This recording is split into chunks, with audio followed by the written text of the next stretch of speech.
Acha Qur'ani iseme, Qur'ani iseme, Qur'ani iseme, Qur'ani iseme. Kuzitegemea sababu peke yake ni dosari katika tauhid, na kuacha kufanya asbab moja kwa moja ni dosari katika sharia. Dini na sharia inahimiza watu wafanye kazi.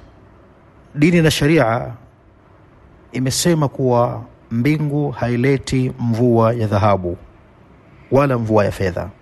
Fanya asbab, soma kwa bidii, fanya asbab, fanya biashara kwa weledi na maarifa, fanya asbab, changua msitu, fanya asbab, fuga kuku wa mayai na nyama, fanya asbab, safirisha watu, fanya asbab, vua samaki aina mbalimbali, vitamba na kolekole, na itakidi ya kwamba sababu pekee haitoshi.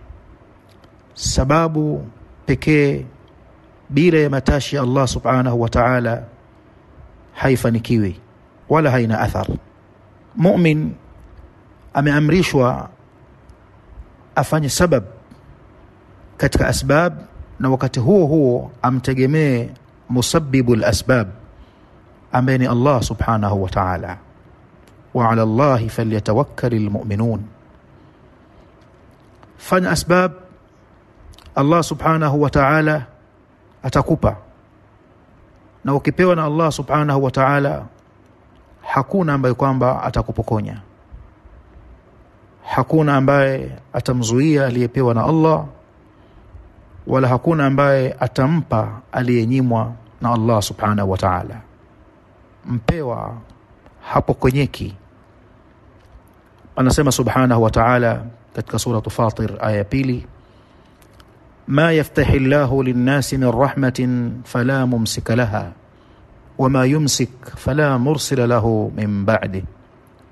Rehema ambazo Allah subhanahu wa ta'ala huwafungulia watu, wa kuzizuia rehema hizo hayupo, na zile ambazo amezizuia zisiwafike watu fulani, basi wa kuzifungulia rehema hizo hayupo.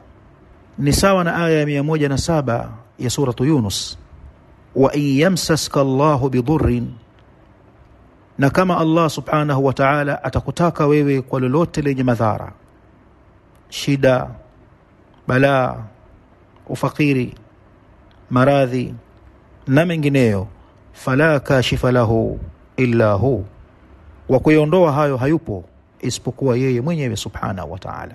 Usipate tabu na watu. Wa yuridka bi khairin, na kama atakutaka kwa khairi, akakutaka subhanahu wa ta'ala kwa ilmu, akakutaka subhanahu wa ta'ala kwa manfaa, akakutaka Allah subhanahu wa ta'ala kwa utajiri, akakutaka Allah subhanahu wa ta'ala kwa kila lenye khairi na wewe, fala radda li fadli, wa kurudisha fadhila yake isikufike huyo hayupo. Usihangaike na watu, tawakkal ala Allah, fanya asbab, mtegemea Allah, yeye ndiye musabbibul asbab.